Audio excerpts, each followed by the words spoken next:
Hello दोस्तों, नमस्कार। हमारे नए वीडियो में स्वागत है। आज हम नवोदय विद्यालय एंट्रेंस एग्ज़ाम 2026 के लिए महत्वपूर्ण प्रश्नों की सीरीज के साथ हाजिर हैं। आशा करते हैं हमारे द्वारा बताए गए महत्वपूर्ण प्रश्न आपके लिए लाभकारी होंगे और कुछ महत्वपूर्ण प्रश्न जो आपके तैयारी में चार चांद लगाएंगे और आपके ज्ञान में ज्ञानवर्धन करेंगे। तो यदि हमारा वीडियो आपको अच्छा लगे तो चैनल को सब्सक्राइब करें, वीडियो को लाइक करें, साथ ही अपने साथियों का साथ शेयर करना ना भूलें। आइए चलते हैं कुछ महत्वपूर्ण प्रश्नों को हल करने। सबसे पहला प्रश्न आज का है कि निम्नलिखित आकृति का परिमाप है। तो यहाँ पर हम पहले समझेंगे परिमाप किसे कहते हैं। किसी रेखाओं से घिरी आकृति, जो चारों तरफ इसकी ये रेखाएं हैं, इससे घिरी आकृति के जो बाहर जितनी रेखाएं हैं, रेखाओं के योग को ही हम परिमाप कहते हैं। ठीक है ना, क्या कहते हैं? रेखाओं के योग को परिमाप कहते हैं। किसी भी तरीके त्रिभुज हो या कुछ भी हो, उसका जो परिमाप होता है वो रेखाओं का योग होता है। तो हमारी रेखाएं जितने मीटर या सेंटीमीटर की होंगी उसी हिसाब से हमारा परिमाप होगा। तो यहाँ पर आप देख रहे होंगे ये हमारी एक आकृति दी गई है और इसका परिमाप पूछा गया है। आइए परिमाप ज्ञात करने के लिए चारों भुजाओं का योग हमें चाहिए। तो सबसे पहले भुजाओं जो भुजाएं दी हैं उन्हें लिखेंगे। तो यहाँ पर हम लिखेंगे कि परिमाप, ठीक है ना। परिमाप का सूत्र क्या होता है? परिमाप बराबर होता है भुजाओं का योग, ठीक है ना। भुजाओं का योग। तो आशा करते हैं ये आपको इसका जो हमारा परिमाप का सूत्र है उसका समझ गए। अब भुजाओं का योग में कितनी भुजाएं इसमें दी हुई? 1 2 3 4 चार भुजाएं दी हैं। चलिए चार भुजाएं लिख ले।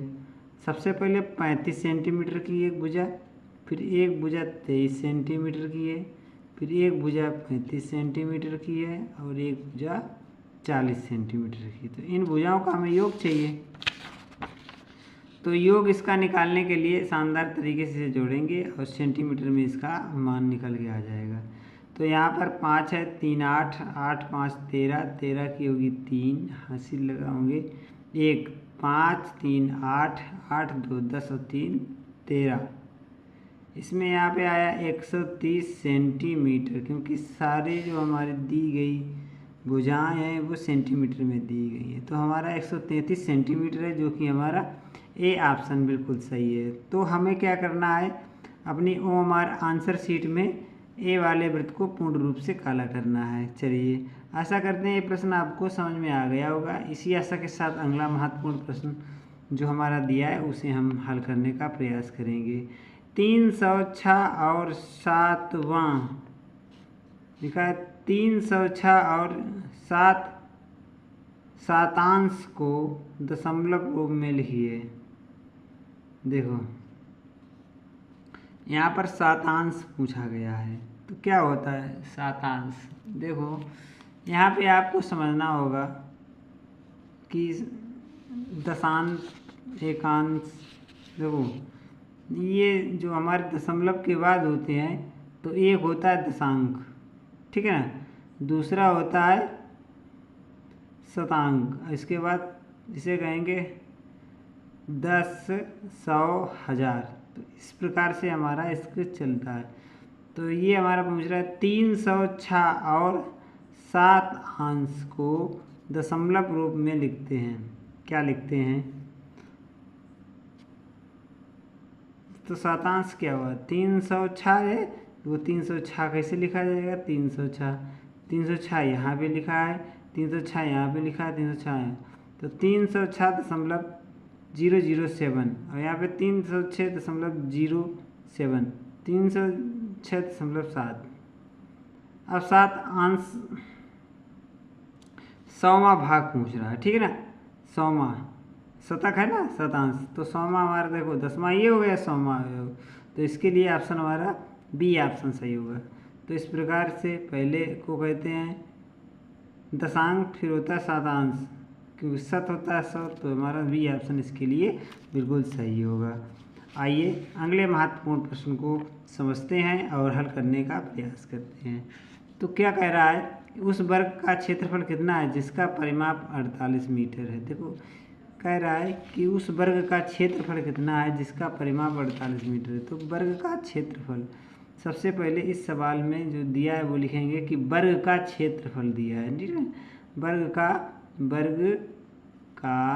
क्षेत्रफल पूछ रहा है, ठीक है ना। वर्ग का क्षेत्रफल जो है वो पूछ रहा है, ठीक है। क्षेत्रफल क्वेश्चन मार्क कर दिए। दूसरा ऑप्शन है जो दे रहा है वर्ग का परिमाप दे रहा है, ठीक है ना। वर्ग का परिमाप, सूत्र आने चाहिए, और सूत्र अगर आएंगे तो आप आसानी तरीके से मैथमेटिक्स को हल कर पाएंगे। तो वर्ग का जो परिमाप है वो दिया है 48, और इसकी जो इकाई दी है वो दी है हमारी मीटर में, ठीक है ना।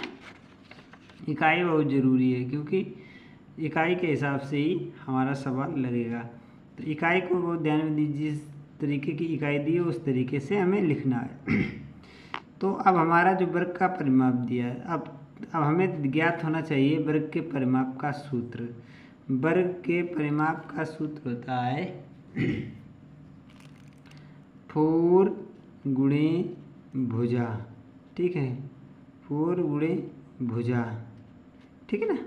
तो यहाँ पर हमारा वर्ग का परिमाप बराबर, यहाँ पे लिखेंगे वर्ग का परिमाप, ठीक है।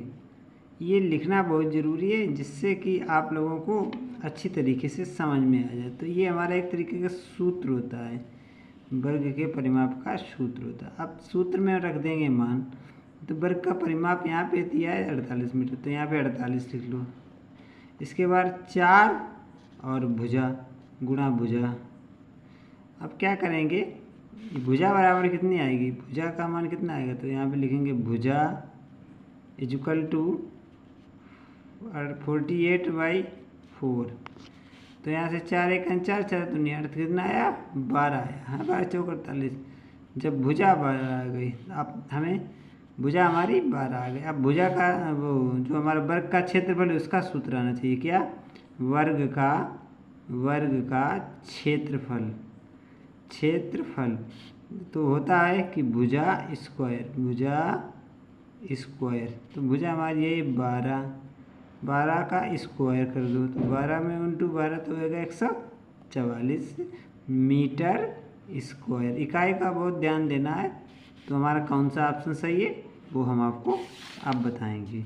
तो यहाँ पे देखेंगे आया 144 मीटर स्क्वायर, तो बी ऑप्शन इसके लिए बिल्कुल सही है। आशा करते हैं ये प्रश्न भी आपको समझ में आया होगा। अगले महत्वपूर्ण प्रश्न को हल करेंगे और समझने का प्रयास करेंगे कि इस प्रकार के प्रश्न को हम कैसे हल करते हैं। लिखा निम्नलिखित में से कौन सी एक अभाज्य संख्या है, निम्नलिखित में से कौन सी एक अभाज्य संख्या है। तो दी गई ये संख्याएं हमारी हैं जो कि अभाज्य। अभाज्य को क्या कहते हैं, तो आ माने नहीं, भाज्य माने विभाज्य। जो स्वयं या एक से विभाज्य जो वो संख्या अभाज्य कहलाती है, जबकि इसमें दी गई 3 संख्याएं किसी ना किसी से कट जाएंगी। देखो ये जो हमारा 33 है ये 11 से कट जाएगा, 23 तो कटता नहीं है, ठीक है ना, 23 किसी से नहीं कटेगा, और 51 17 से कट जाएगा, और 87 को हम काटेंगे तो ये कटेगा 3 से, 3 1 3 दूनी 6 2 3 9 27, ठीक है ना।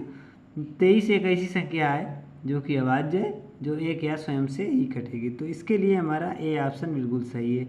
आशा करते हैं ये भी प्रश्न आपको समझ में आया होगा।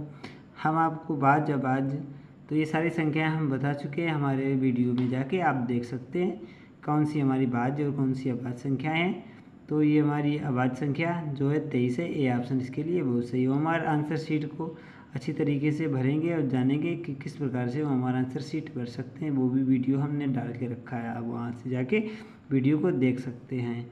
चलिए अगला महत्वपूर्ण प्रश्न, बहुत शानदार तरीके से हम 20 और 28 के उभयनिष्ठ गुणनखंड ज्ञात कीजिए।